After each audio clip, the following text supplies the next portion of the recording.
Bem-vindos ao Mise en Place, nosso podcast semanal de gastronomia. Meu nome é Pedro e hoje eu estou com uma pessoa aqui extremamente exclusiva, que está acontecendo um evento na cidade e é tudo culpa dela. Laila, muito bem-vinda. Obrigada, é um prazer enorme estar aqui para conversar um pouquinho sobre boteco. O prazer é todo meu e muito, que eu comecei nessa vida muito cedo. Olha só, isso é bom saber, bom saber. Botequeiro que é botequeiro começa cedo, Começa né? cedo e não para nunca. É verdade. Gente, para quem não sabe, a Laila, ela é a responsável por trazer pra gente uma das melhores coisas que tem desde 2000, não é? 2000, exatamente. O que você inventou e trouxe pra gente, Laila? Bom, a gente, na verdade, não fui eu sozinha, né? Lá nos idos de 2000 existia a Rádio Gerais FM, onde eu trabalhava e tinha também um programa de gastronomia, Momento Gourmet, de Eduardo Maia. E a gente sentado lá na rádio, no final de ano, na mesa de um boteco, era festa de final de ano da rádio, o Eduardo virou para mim, para o João, que era o dono da rádio, e falou: gente, esses botecos raízes estão perdendo a força no mercado, vamos fazer alguma promoção, vamos fazer alguma coisa para a gente, né, valorizar esses estabelecimentos, quem sabe a gente não faz um festival, alguma coisa que quase dê que uma visibilidade. homenagem, né? Quase que uma homenagem. E a ideia caiu, assim, bem na mesa, a ideia foi, assim, super bem temperada. No dia seguinte, a gente já sentou na rádio e começou a desenhar um projeto que já era o Comida de Boteco do jeito que ele é. Um concurso com votação, com melhor tira-gosto, atendimento, temperatura da bebida. Na época, começou como temperatura da cerveja. E higiene, porque a gente ficava pensando assim, o que todo bom boteco precisa ter? Bom, cerveja gelada, né? É o mínimo do mínimo. Né? Um tira-gosto saboroso, afinal de contas a gente já tinha esse hábito de atravessar a cidade para poder provar a língua, o pé de porco, a dobradinha, né? Uhum. Então tinha, tanto Eduardo quanto eu, a gente tinha isso meio que como hobby. E a ideia então era olhar para o que um boteco precisava ter para ser bom, para ser um bom boteco, e a gente colocou ali como quesitos para votação. E votar foi uma pegada interessantíssima que a gente já introduziu desde a primeira edição, porque foi uma grande chave de engajamento dos clientes, né? O cliente faz interação, faz parte da história dele. Exatamente, ele se sente coautor aí do concurso, né? Isso, e ele é, né? Porque, afinal de contas, 50% da votação é do cliente, né? Então, nasceu para salvar os botecos raiz que estavam começando a patinar num mercado que vinha sendo tomado aí por outras categorias de bares e restaurantes. E deu muito certo. E acho que aqui vale um parênteses, deu muito certo, porque nasceu dentro de uma emissora de rádio.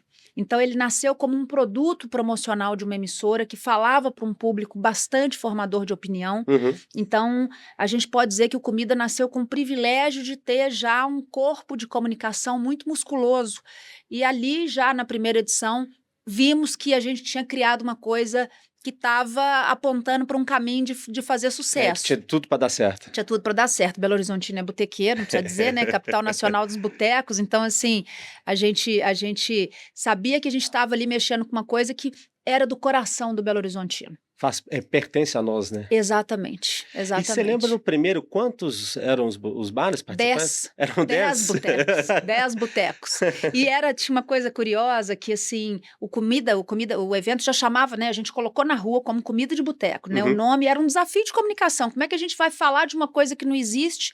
Porque nós estamos falando de 26 anos atrás, né? Hoje é legal falar boteco, bacana, gastronomia, mas até mesmo o programa de gastronomia Momento Gourmet era o primeiro do Brasil em rádio.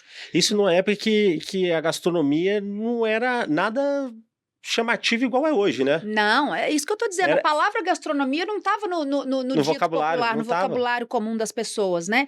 E naquela ocasião, assim, a gastronomia era a alta gastronomia, né? A culinária molecular de Ferran Adrià, assim, no topo, né? No mundo, mas aqui a gente não tinha ela no nosso cotidiano. Então foi um grande desafio de comunicação. E aí o nome Comida de Boteco era a ideia, assim, a gente tem que posicionar. É o quê? Ele fala de quê? Comida de boteco. Então vai chamar Comida de Boteco. E os primeiros botecos, desses primeiros botecos que a gente convidou para participar, tinha gente que não queria participar porque o evento chamava Comida de Boteco. A pessoa fala, não, mas meu é restaurante, não é boteco. Mas boteco impossível, mas não queria se enxergar como boteco, né? Não sentia que era identidade, o boteco não era identidade dele, né? Exatamente. E essa, sabe, eu acho que talvez seja talvez esse seja um dos maiores legados do Comida de Boteco. Ter contribuído de uma maneira muito relevante para ressignificar a palavra boteco no Brasil.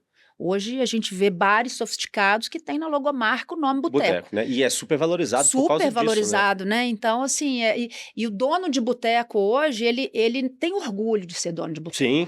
Aí eu tenho um bar, eu tenho um boteco, eu tenho uma birosca. Exatamente. Eu tenho uma cantina. Você lembra a palavra cantina, né? Cantina, exatamente. Então, bar e lanches, né? Porque o boteco chama bar e lanches, né? E, enfim, então, acho que essa acho que pode ser, assim, o grande feito do Comida de Boteco aí ao longo desses anos. E hoje a gente está em 2026, e a Comida de Boteco está fazendo seu 26º aniversário. E qual foi o maior desafio, assim, uma das principais coisas que você encontrou nesse meio do caminho? Eu acho que essa questão do preconceito com o boteco foi um grande desafio. Era um desafio em todos os aspectos. Era um desafio porque alguns botecos tinham até uma resistência de participar, porque o nome do concurso era boteco, né? Não se enxergavam como boteco, esse era um grande desafio.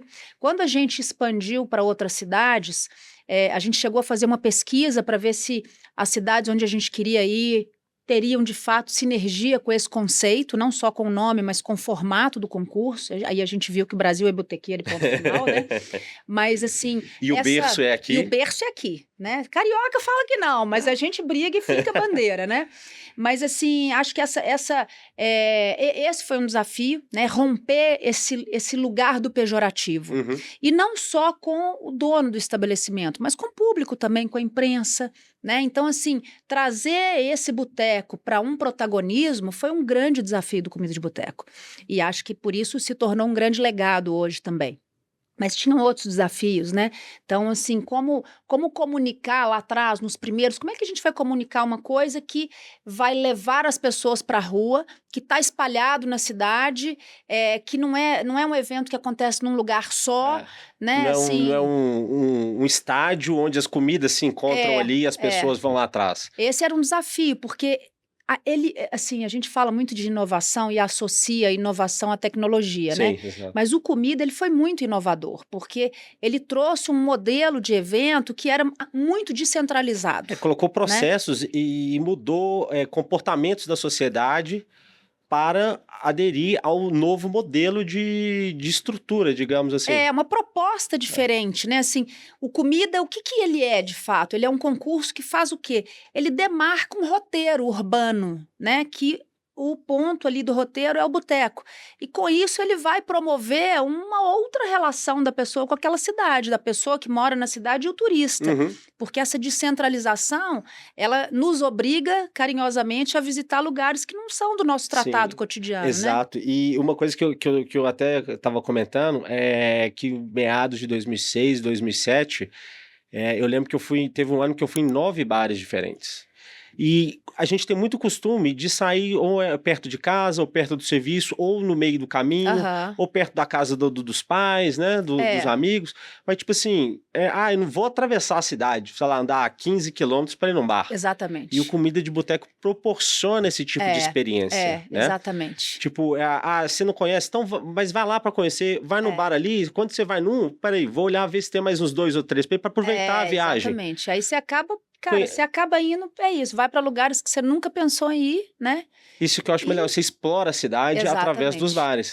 E hoje a gente vê aqui em Belo Horizonte, principalmente, né, assim, algumas regiões da cidade viraram regiões icônicas do concurso. Exatamente. O Barreiro é uma delas, né? Assim, então, muitos bares do Barreiro, nós tivemos lá o pioneiro do Comida de Boteco, foi o Bar do Zezé. Olha o que virou, o Bar do Zezé é uma atração turística da cidade, né? E assim como outros. E virou referência do lugar, falando, vou no Bar do Zezé. Eu falei, o que você vai fazer no Barreiro? Vou no Bar do Zezé. Exatamente.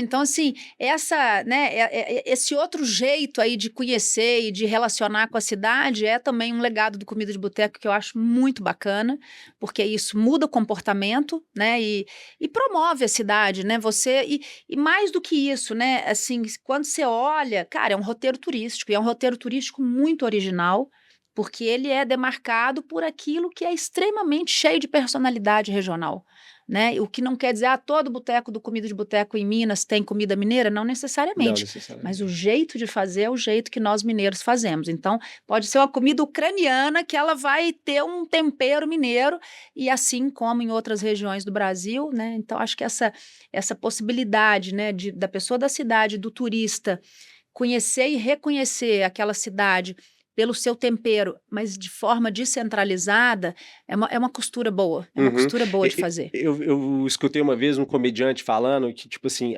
Minas é o estado onde as pessoas que melhor, como é que eu vou colocar? Que cozinham melhor. Tipo, então, igual, por exemplo, feijão tropeiro. O feijão tropeiro não é nosso. Aí ele Exatamente, fala assim: mas não, o São Paulo chegou e falou assim: toma, Minas, faz vocês, porque vocês fazem melhor. Então, apesar da origem da comida não ser nossa, a gente consegue transformar aquilo dali numa iguaria, numa coisa exatamente, extremamente saborosa, A entendeu? gente não é à toa reconhecido como uma das melhores culinárias do Do mundo, né? mundo. E que bom que a gente vem agora, né, com muita valorização dessa culinária, dessa gastronomia. Eu acho que, assim, secretarias de turismo, né, e cultura têm contribuído muito, né, para levar Minas Gerais para o mundo e fazer, né, dessa nossa bandeira uma bandeira que vai atrair um turista internacional também, porque de fato é isso. A gente cozinha muito bem, né? Uhum. Independente da receita original ser de Minas Gerais ou não, quando ela cai na Cai mão de um aqui. mineiro, Exato. seja o cozinheiro ou a cozinheira, vai fazer daquilo uma iguaria muito especial, né? Sim. E olha, explica pra gente como é que, pra quem não conhece, como é que é a estrutura do comida de boteco? Como empresa, Sim. então, nós somos 4, hoje 5 sócios, né? É uma empresa que faz só o comida de boteco, isso é importante dizer, né? A gente vive para o comida de boteco, Uhum. todos nós trabalhamos exclusivamente para o comida de boteco. A gente tem um corpo de funcionários, né, de colaboradores hoje aí em torno de 20 pessoas, e ao longo do ano nós, né, vamos botar aí 24, 25 pessoas, nós trabalhamos para fazer todo o nosso planejamento e a execução, que começa com um ano de antecedência, né? Uhum. Quando o concurso começa, o nosso trabalho quase que já terminou, na Sim. verdade. A gente só entrega, põe na rua, põe na mão, passa o bastão para o dono do boteco, né? Mas a gente é focado no comida de boteco. Então, é um negócio diferente. O comida vive 100% de patrocínio. Uhum. Então, assim, se viabiliza esse negócio através, né, da captação de recursos com empresas, E deve né, ter com a briga para indústria. patrocinar, né? Porque, tipo assim, é Patrocínio nunca é fenômeno. fácil, né? Não vou te dizer que viver de patrocínio é uma coisa que não é simples, não é fácil. E todos os anos a gente recomeça um novo trabalho. Por isso Uhum. que a gente se dedicou a olhar para esse negócio. Focar bem só Focar nele. bem para a gente entender muito desse negócio e poder sempre entregar para o patrocinador uma contrapartida que seja substancial, né, e que de fato contribua para um posicionamento de marca que é esperado por aquela empresa. Uhum. Então a gente se dedica muito a isso. Mas é um negócio desafiador, porque nessa perspectiva também, a gente não entra mais em lei de incentivo há muitos anos, a gente não participa de editais, então assim, exige da gente, né, um esforço hercúleo aí para conseguir captar e manter marcas patrocinadoras, né? Hoje a gente está no Brasil inteiro, são 27 circuitos, né, e 14 regiões do Brasil. Então, a gente pode dizer que está de norte a sul, o comida é nacional, né? Depois que se elege o campeão de cada cidade, tem a eleição nacional para a gente conhecer o melhor boteco do Brasil. E a estrutura é essa, na medida que vai chegando próximo ao concurso, então ali para fevereiro, março, cada lugar é expandida a equipe local. Legal. Né? Então, assim, a gente passa Belo Horizonte, ganha mais um tanto de pessoas e assim sucessivamente em todos os outros circuitos, aí dá aquela inflada, né, na produção e a esteira gira mais rápido também. Depois, terminadas todas as festas de premiação e a premiação nacional, a esteira reduz um pouquinho a velocidade, reduz um pouco aí a força de colaboradores, a gente volta para o nosso núcleo e aí vamos entrar em todo o processo de planejamento, para vocês terem ideia. Em setembro, até 15 ou 30 de setembro, todos os botecos já têm que ter entregado a receita para gente, os que vão participar do ano seguinte. Então, em setembro dá o quê? Uns 5, 6 meses antes? Dá até mais, né? Que é De abril, setembro né? a abril, né? Dá mais. Abril é 4, setembro, outubro, Sou novembro, ruim de conta dezembro. aí, É mas acho que 7 meses, sete 7 meses. meses, né? E eles já foram pré-selecionados antes. É igual campeonato de futebol, né? Tem rebaixamento. Então, todo ano, 20% da base de todas as cidades cai por desclassificação, né? O voto é popular e jurado, 50-50. Então, o cliente pesa 50%, mas cada boteco recebe também 3 jurados. E aí, né? Então, nunca ninguém está na zona de conforto. Quem foi campeão numa edição não necessariamente é garantido. É garantido. Ele tem que julgar bem, porque se ele não julgar bem, ele pode ser desclassificado. E os parâmetros que a população e os jurados julgam, quais que são? Então, as categorias são melhor tira-gosto, que vale 70%, atendimento, higiene e temperatura da bebida valem 10%, respectivamente. A gente faz a apuração, que na verdade a gente não, né? Existe um instituto de pesquisa terceirizado que toda semana coleta as células de votação, né? E manda para o Instituto em São Paulo, e ali vai fazendo a apuração, e a gente fica sabendo, junto com o público, nas festas de premiação, os primeiros colocados de cada região. Então, essas são as categorias. E são as categorias desde o início, desde o primeiro eram essas. Só a bebida que a gente mudou, saiu de cerveja para bebida, porque o comportamento está mudando também, né? Exatamente. Eu tenho falado isso muito, porque eu sou de uma geração que, digamos que era legal, entre aspas, beber. Hoje em dia, o legal é cuidar da saúde. Que é um desafio, né? Para esse ramo botequeiro, né? É um Mas desafio. Aí, igual as marcas de cerveja, eu tava vendo que de menos de 1% de bebida alcoólica, não alcoólica, de bebidas, né? Zero. Vamos supor, de cervejas sem álcool, passaram de menos de 1% para 3%. Isso em valor isso é muito, né? Extremamente grande. Em valores de quantidade, é questão de milhões. É muita coisa, é muita coisa. E eu fiz antes do concurso começar agora, eu comecei a visitar botecos no Rio de Janeiro. Até o domingo, né, do primeiro domingo agora recente, eu já tinha visitado mais de 120 botecos. Uma peregrinação botequeira boa. E você só dá uma bicadinha, né? Olha, eu confesso que não, para fazer um roteiro desse não dá nem para provar. Mas o que eu estava querendo dizer é que, assim, curiosa, eu fico, né, mesmo passando pouco tempo ali, eu gosto de observar o que está acontecendo. Eu fiquei muito impressionada com o tanto de cerveja sem álcool que eu vi nas mesas. Assim, isso, lógico, a gente já está com um olhar um pouco mais atento, mas eu não esperava ser surpreendida por esse tipo de coisa, assim, da maneira como eu fui. Era muito, assim, basicamente eu estava rodando ali 10 a 15 bares por dia e eu acho que, assim, pelo menos na metade eu via 2 a 3 mesas com pessoas bebendo cerveja sem álcool. Achei muito, né? Me impressionou. Isso mostra a cultura social da região, né? Que eu acho que, como você falou, está no Brasil inteiro. O comida está no Brasil inteiro. É uma mudança importante aí, né? Para a indústria, para a gente que está dentro desse segmento, né? Olhar para isso, entender o rumo que isso toma é importante. Por isso, né, na categoria nossa, não por isso, mas na verdade, eu acho que a gente meio que se antecipou, porque isso nem era ainda uma questão, mas a gente já tinha trazido essa categoria de melhor cerveja para a temperatura da bebida. Sim. E tem ano que é ingrediente obrigatório, né? Igual esse temática. de 2026 é verduras. Verdura.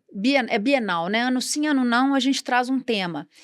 Lá, né, no início, quando a gente começou a trazer, o tema era ingrediente. Então, aqui em BH já teve o jiló, que foi uma explosão, assim, foi uma coisa surreal, tanto que se vendeu o jiló. Já teve queijo, no Rio a gente já fez ingredientes da feijoada. Depois que a gente chegou em todas as regiões do Brasil, a gente viu que tinha que tratar a temática. Por quê? O que tem aqui em Minas não vai ter no Pará, né? E vice-versa. Então, o tema desse ano é verduras. A gente está muito surpreso porque mexeu com a criatividade mais do que a gente imaginava. É isso que eu acho interessante. Quando tem um ingrediente principal que tem que se destacar, a galera tem que dar uma rebolada ali para pensar numa coisa fora da caixa. Exatamente. E os próprios donos de bar comentam com a gente que eles gostam de ter o tema. A maioria prefere que tenha um tema, porque dá um norte, né?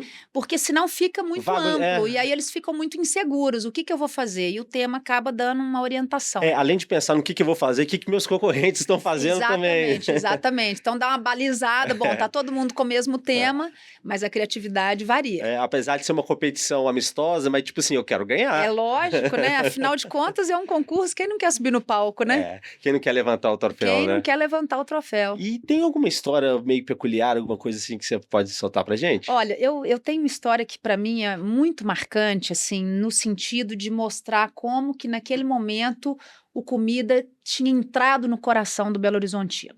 A gente ainda estava dentro da Rádio Gerais e eu e Eduardo tínhamos ido para uma reunião com o prefeito. Era a primeira vez que o prefeito, a gente ia apresentar o Comida de Boteco para o prefeito na ocasião. E o carro que eu estava era todo envelopado, ele estava envelopado de comida de boteco. Muito bem, nós fomos com o meu carro, parei o carro num lugar proibido, já estava meio atrasado, vai ficar aí mesmo. E quando a gente voltou da reunião, a BH Trans já estava com o carro embicado para ser guinchado. E tinha ali umas pessoas, tipo umas 10 pessoas ali, numa situação que estava rolando um estresse ali, um conflito. E eu cheguei, me apresentei para o cara da BH Trans, falei, eu sou dona do carro e tal. Foi muito engraçado, porque o fiscal já começou me dando satisfação, porque estava parado no lugar errado. Eu custei a entender o que estava acontecendo. E, na realidade, assim, foi muito bizarro. As pessoas viram que a BH Trans estava rebocando o carro do Comida de Boteco, com razão, e não estavam deixando rebocar o carro do Comida de Boteco. Não, e eu e Eduardo, assim, a gente falou assim, não é possível que vocês... Assim, a gente não acreditou que era aquilo que estava acontecendo. E era, rebocaram, né? Sempre pergunta, e aí, levou o carro, enfim. Nesse dia, caiu uma ficha importante, que isso era da 3ª para a 4ª edição do Comida de Boteco. A gente falou assim, cara, não é mais da rádio, não é nosso, esse evento é da cidade. E esse caso foi o briefing que eu passei para a agência de publicidade que nos atendia na ocasião para fazer a campanha do ano seguinte, que foi Comida de Boteco, um caso de amor com BH. Porque eu falei, cara, assim, não tem um dono comida, quem é dono é a cidade, assim, o Belo Horizontino é o dono desse negócio, olha que coisa louca, assim, a forma como as pessoas se apropriaram dele, né, e essa campanha foi uma campanha divisora de águas, porque ela foi feita, né, o slogan era um caso de amor com BH, ela foi tão importante que ela fez também o número de votos dar um salto muito grande naquela edição. E aí a gente entendeu, assim, o poder da comunicação e, de fato, o tanto que o Belo Horizontino estava engajado mesmo com comida de boteco. Isso pra gente foi, assim, foi um presente, foi uma coisa muito louca na época, para falar a verdade, sabe? Essa história é bem peculiar mesmo, É muito, né? imagina. Mas aí que tá, aí, tipo, de uma situação a gente tira uma ideia e um conceito fantástico, né? E assim, uma coisa que você não imagina que você vai viver, né? Imagina as pessoas não quererem que leve um carro que você não sabe. Ninguém sabia nem quem a gente era, mas não podia levar o carro do Comida do Boteco. Muito legal. Viver isso foi uma coisa, eu lembro que na época foi uma coisa assim que emocionou muito a gente, sabe? Marcou, né? Marcou. E o Comida de Boteco é durante quanto tempo? 31 dias. Em algumas praças ele acontece um tempo menor, ele acontece uma semana, são 22 dias, mas 31 dias é o dia que começou lá atrás também com uma brincadeira de calendário. A gente queria brincar com a ideia de um boteco para cada dia do mês e o mês maior, né? Porque botequeiro quer 31 dias de botecagem, né? Então são 31 dias. E antes também eram menos participantes, né? A gente aumentou, a gente veio aumentando, não é, né, a ideia, né, como planejamento, não é sair aumentando muito o número de botecos, mas a gente veio aumentando sim, primeiro porque as cidades, elas começam, quando o concurso começa a encorpar, a gente percebe que tem que ampliar o número de bares, porque senão você sobrecarrega e acaba virando um tiro de canhão e pode até prejudicar alguns estabelecimentos. Então a gente ampliou para comportar, né, esse público e principalmente para conseguir abraçar mais regiões possível em todas as cidades onde a gente faz. Essa descentralização, né? Ela é um foco nosso. Exatamente, né? Porque geralmente os polos de bares e restaurantes das cidades são meio que concentrados em determinados pontos, né? Regiões de um bairro ou do outro. Exatamente. E o Comida de Boteco, ele abre esse horizonte, né? Exatamente. Ele tira aquela limitação que fica na nossa cabeça de tipo assim, se eu vou nesse bar aqui perto de casa, um dia eu vou sair 5 minutos mais cedo, vou no bar um pouco mais afastado ali para ver. Para atrair, para conhecer. e às vezes aí um bar tá cheio, aí Vai no do vizinho. vai no do vizinho e fala, não, vou no outro ali enquanto eu espero, mas depois eu vou voltar aqui, deixa meu nome na lista aí. Exatamente. E isso é interessante, que assim, começou já há algum tempo, né, as caravanas de público, né? A gente criou um produto lá no primeiro Comida de Boteco, que era uma caravana para levar imprensa para visitar botecos. E a gente era insano, a caravana eram 10 botecos. Imagina o estado dos jornalistas todo no final. Enfim, e isso acabou virando uma coisa que o próprio cliente faz em várias cidades, né? Freta van, freta ônibus, freta micro-ônibus, é surreal. E vai para fazer os circuitos. E aí, como briefing nosso, né? Assim, quando a gente está fazendo a prospecção de botecos, a gente sempre tenta fazer, se a gente está indo para uma região que é um pouco mais longe, tentar ter pelo menos 3 a 4 estabelecimentos ali naquela região para favorecer a ida de caravana, porque aí favorece todos aqueles botecos e a região como um todo, que foi o caso do Barreiro, né? A gente acabou começando a querer colocar mais estabelecimentos lá para que o Barreiro, de fato, pudesse virar uma região forte de visitação. E como é que funciona essa curadoria, dessa procura de bares? Eles se inscrevem, é indicação? Como é que Ótima funciona? pergunta, isso é bacana para o público, porque todo mundo pode indicar o seu boteco do coração, né? Então, a gente passa o ano inteiro fazendo pesquisa, né? A gente batizou internamente no processo nosso, chama Comiteco, que é o Comitê de Escolha de Boteco. Então, a gente tem um perfil, né, de boteco, que é o bar de dono. Ele não pode ser rede, não pode ser franquia, ele não pode ter sócio investidor, é o bar que o dono está ali. Se ele crescer, ele pode abrir mais um, mas se ele abrir o terceiro, ele precisa sair do Comida de Boteco, isso é uma coisa que poucas pessoas sabem. Legal, também. não sabia. Às vezes o fulano saiu porque abriu o terceiro bar. Então a gente entende que o Comida já contribuiu ali para o Alavancou já o desenvolvimento dele. e ele já saiu do perfil. Então, assim, independente da infraestrutura física, um denominador comum de todos os botecos do Brasil inteiro, que são mais de 1.000, o dono está presente. Tem bares que tem gerente, beleza, são poucos, mas o dono está presente e, na maioria das vezes, outras pessoas da família também trabalham no estabelecimento, né? Então, esse é o corte. E aí você indica, seja pelo site do Comida de Boteco, ou, por exemplo, você, acabando aqui esse podcast, você fala, Eulália, eu tenho um boteco ótimo lá na minha rua, pode indicar também. O público pode indicar para a gente através do nosso site. Às vezes as pessoas que nos conhecem falam, eu tenho um boteco ótimo, até patrocinador às vezes indica. Então, assim, todo mundo pode indicar. A gente põe para dentro, faz uma pré-seleção, entende ali, porque alguns a gente já sabe que são bares que não estão dentro desse perfil. Estando dentro desse primeiro corte, a gente faz uma visita e aí a gente preenche um checklist nosso, que é um método que a gente criou, que gera uma pontuação né, interna para a gente entender se aquele bar está dentro do perfil ideal. Então, os bares melhor pontuados, finalizado um Comida de Boteco, e aí a gente enxerga a desclassificação e em que regiões da cidade a gente teve bares desclassificados, a gente vai para essa base pré-selecionada e escolhe ali para convidar os botecos para poder suprir aquela região que ficou deficitária. Legal. E tem a questão do rebaixamento que você falou, além tipo assim, se o bar cresceu demais, ou às vezes o dono já não faz parte mais ali do corpo docente do bar, tem algum outro que para desclassificar, para não poder participar? A desclassificação oficial é gerada através da nota que o bar recebe, da avaliação, que é do público e do jurado, né? Então, 50% jurado, 50% público. Então, esse é o corte real que é relacionado à performance do bar no concurso, né? Então, feito ali esses 20% que caem é dentro desse corte, tem a ver com a competição, né? Eventualmente um bar pode ser desclassificado porque ele abriu uma terceira unidade, mas aí não é nem desclassificação, assim, ele... É que não tem os requisitos para participar. Para participar tem os requisitos e pode ser que, se ele não tiver o requisito, ele já nem vai participar, mas a desclassificação mesmo é por nota, é pela performance que ele teve no concurso, naquela edição do concurso. Interessante. Então aí todo mundo é julgador, né? Todo mundo cliente, cada cliente que pisa dentro do seu boteco, você tem que ficar esperto que ele está ali votando, né? E o Comida de Boteco dura 31 dias, né? Geralmente começa no mês de abril? Geralmente é abril, né? Lá atrás a gente brincava com pós-quaresma, né? Porque o mineiro ainda é muito tradicional, então assim, muita gente não comia carne, não bebia álcool, então vamos no pós-quaresma. Hoje a gente meio que colocou ali abril, maio, normalmente é a segunda sexta-feira de abril, mas às vezes pode ser a primeira sexta-feira de abril, vai depender do carnaval, que vai dar pra gente a baliza aí a data exata, mas é abril, maio. E uma coisa importante, puxando essa pergunta sua, a gente vem fazendo um trabalho com a imprensa, com os donos de boteco, os colaboradores, de que a intenção do Comida de Boteco é fazer de abril o mês da cultura de boteco no Brasil. Legal.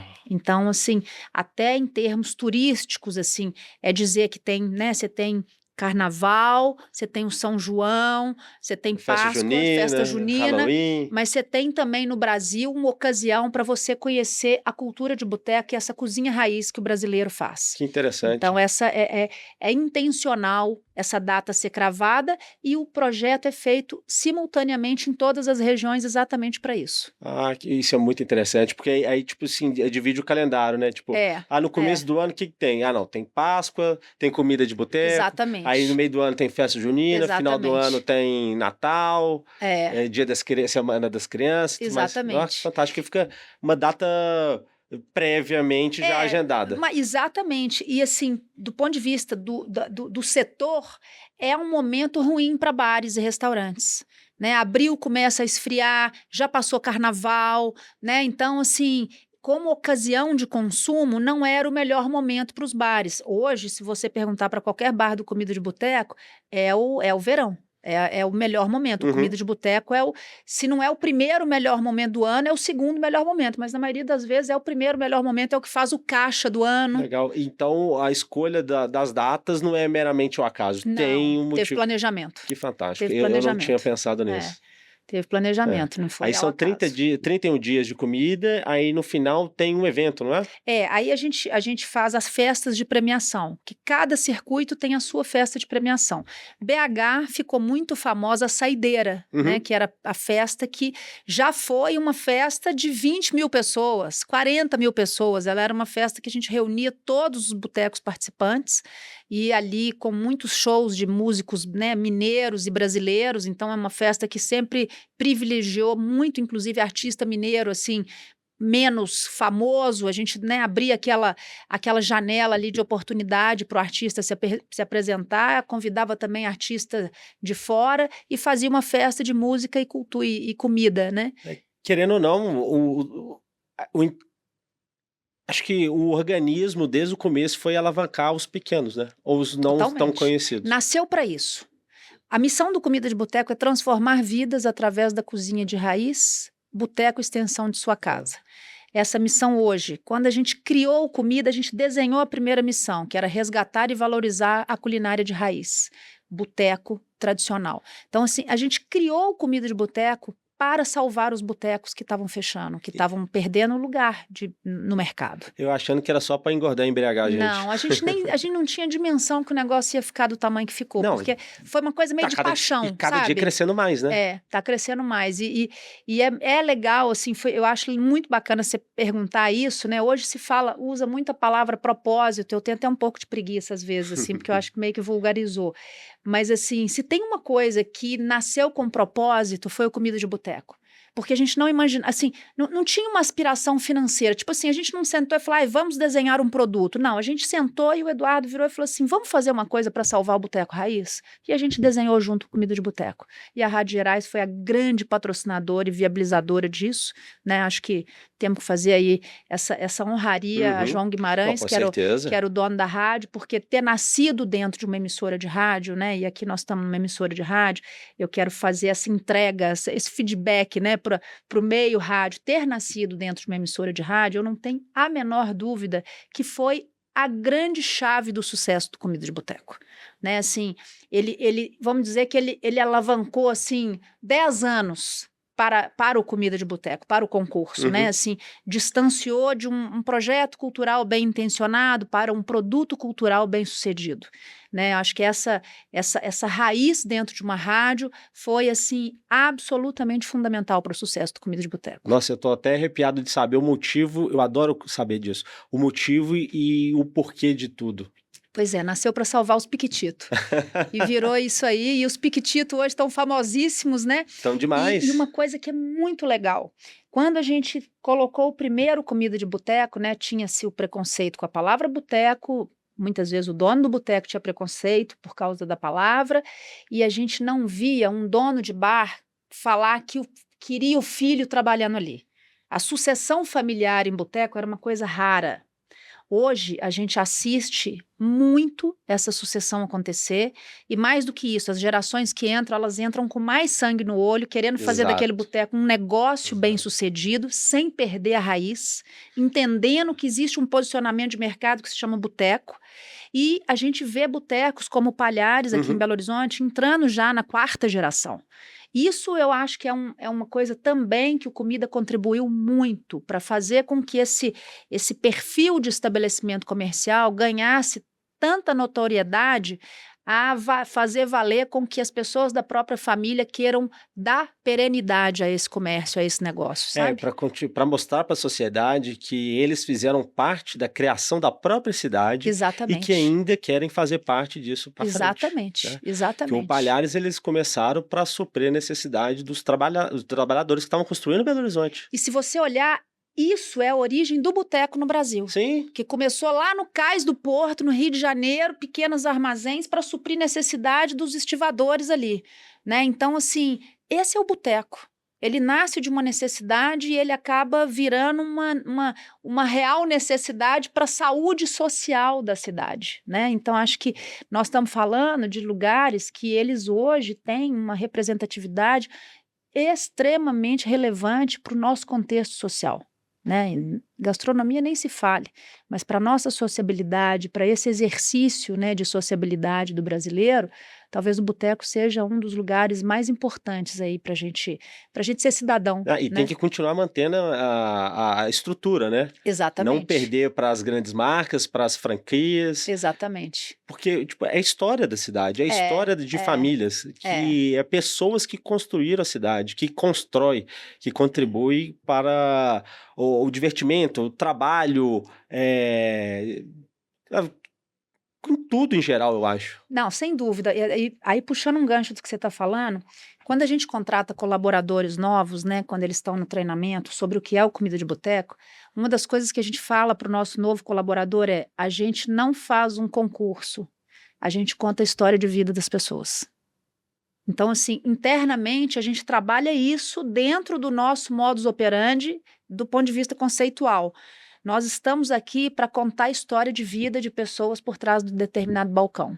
Então, esse é o olhar quando a gente vai procurar boteco novo. Às vezes você olha e fala: não, mas por que esse boteco está no Comida de Boteco? Pode saber que a história do dono ou de alguém ali envolvido tem um porquê. Tem um né? porquê.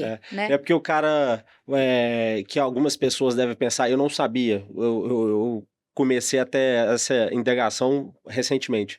Como é que entra no Comida de Boteco? Como é que eu faço parte? O que eu preciso levar? O que eu preciso entregar? Né? E eu, depois dessa conversa aqui, eu acho que experiência. Exatamente. Experiência e levar a sua história. Uma coisa que a gente orienta muitos donos de boteco. Gente, quando for levar o petisco, orienta a brigada e você mesmo, dono, não leva só o petisco, leva a sua história. Conta a sua história. Leva a história do porquê que você criou aquele petisco, aproveita esse momento, que é uma vitrine, para dar visibilidade a quem você é, de onde você veio, por que você está aqui hoje. Conte a sua história. Essa é a alavanca que a gente tenta virar em todo dono de boteco que entra pela primeira vez. Comer e beber a gente faz em qualquer canto. Em qualquer lugar, exatamente. Então você tem que dar um motivo da pessoa estar ali. Exatamente. Né? Exatamente. Que é o motivo de você ter criado o seu bar. Exatamente. Né? Porque acho que o retorno financeiro é consequência. Exatamente. O importante é a experiência que você passa. E o encantamento que você vai oferecer nessa experiência. O que eu busco aqui com o Mise en Place, com o podcast de gastronomia, é exatamente esse. Eu quero tirar do entrevistado, das pessoas que estão aqui na minha frente, tudo que ela teve de experiência e mostrar para o público que não é só comida e bebida.